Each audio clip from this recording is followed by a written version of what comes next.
মাসখানেক পরেই মাঠে নামছে বিশ্ব চ্যাম্পিয়ন আর্জেন্টিনা। ফিনালিসিমার মঞ্চে খেলবে ইউরো চ্যাম্পিয়ন স্পেনের বিপক্ষে, যেখানে মূল লড়াইটা হবে লিওনেল মেসি বনাম লামিন ইয়ামালের। আক্রমণ ভাগে যাদের পাল্লা ভারী হবে তারাই জিতবে সোনালী ট্রফিটি। শেষ পর্যন্ত মেসির আর্জেন্টিনা নাকি ইয়ামালের স্পেন আক্রমণ ভাগে শক্তিমত্তায় তবে এগিয়ে আছে কারা, সেটাই জানবো প্রতিবেদনের বাকি। আগামী 27শে মার্চ কাতারের লুসাইল স্টেডিয়ামে ফিনালিসিমার মঞ্চে মুখোমুখি হবে ইউরো চ্যাম্পিয়ন স্পেন ও কোপা আমেরিকা জয়ী আর্জেন্টিনা। ইতিমধ্যেই ফুটবল দুনিয়ায় সেই ম্যাচটিকে ঘিরে উন্মাদনা আকাশ ছুঁয়েছে। ভক্ত সমর্থকরা কথা লড়াইয়ে মেতেছে নিজেদের প্রিয় দলকে নিয়ে।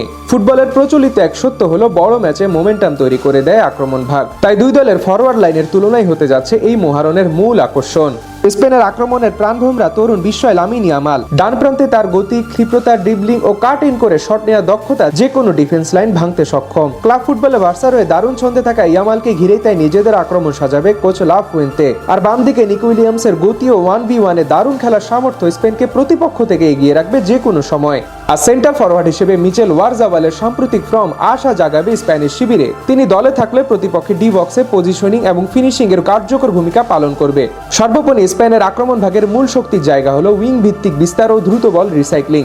এছাড়াও তারা বল পায়ে ধৈর্য ধরে সুযোগ তৈরির সন্ধানে থাকে এবং তারপর হঠাৎ গতিময় আক্রমণ পরিচালনা করে, যেটা প্রতিপক্ষের ডিফেন্ডারদের জন্য বড় পরীক্ষার কারণ হতে পারে। অন্যদিকে আর্জেন্টিনার আক্রমণ গড়ে উঠেছে লিওনেল মেসিকে কেন্দ্র করে। তিনি এখন আর শুধু গোলদাতা নন, বরং পুরো আক্রমণের একচ্ছত্র অধিপতি। মাঠে তার উপস্থিতি উজ্জীবিত করে পুরো দলকে। প্রতিপক্ষের কোচকে প্ল্যান এ বি সি ভাবতে বাধ্য করে।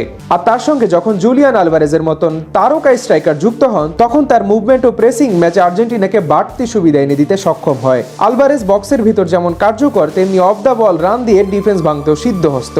আর অবসর ভেঙে যদি এই দলে অ্যাঞ্জেল ডি মারিয়া যোগদান করে, তবে তিনি উইংয়ে তার অভিজ্ঞতার ছোঁয়ায় ম্যাচের গতিপথ বদলে দিতে পারেন।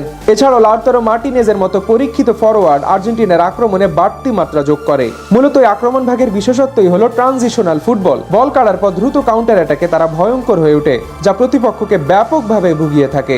সর্বোপরি দুই দলের তুলনায় স্পেনের আক্রমণ ভাগ বেশি কাঠামোবদ্ধ ও পজিশন নির্ভর, যেখানে ধৈর্য ও টেকনিকই সফলতার মূল মন্ত্র। অন্যদিকে আর্জেন্টিনা নিজেদের স্বভাবসুলভ ফুটবল খেলে প্রতিপক্ষকে কাবু করতে সিদ্ধহস্ত। তারা মূলত সুযোগ সন্ধানী ফুটবল খেলতে বেশি পছন্দ করে থাকে, যা স্প্যানিশ ডিফেন্ডারদের জন্য ভীতির সঞ্চার করতে পারে। এছাড়া মেসি আলভারেজদের মানসিকতাও দলটাকে মানসিকভাবে শক্তিশালী করে থাকে। তবে ইয়ামাল উইলিয়ামসদের গতি যদি আর্জেন্টিনার ফুলব্যাকদের চাপে ফেলে, তবে ম্যাচে স্পেন এগিয়ে থাকবে এই কথা বলাই যায়। অন্যদিকে বড় ম্যাচের চাপ সামলে মেসি আলভারেজদের ক্লিনিক্যাল ফিনিশিংই পার্থক্য গড়ে দিতে পারে ম্যাচের ফলাফল নির্ধারণে। দিন শেষে লড়াই শুধু দুই আক্রমণ ভাগের শক্তির পরীক্ষা নয়, বরং এটি হবে বছরের পর বছর ধরে মেসির অর্জিত অভিজ্ঞতার বিপক্ষে লামিন ইয়ামালের সৃজনশীলতা এবং কার্যকারিতার লড়াই।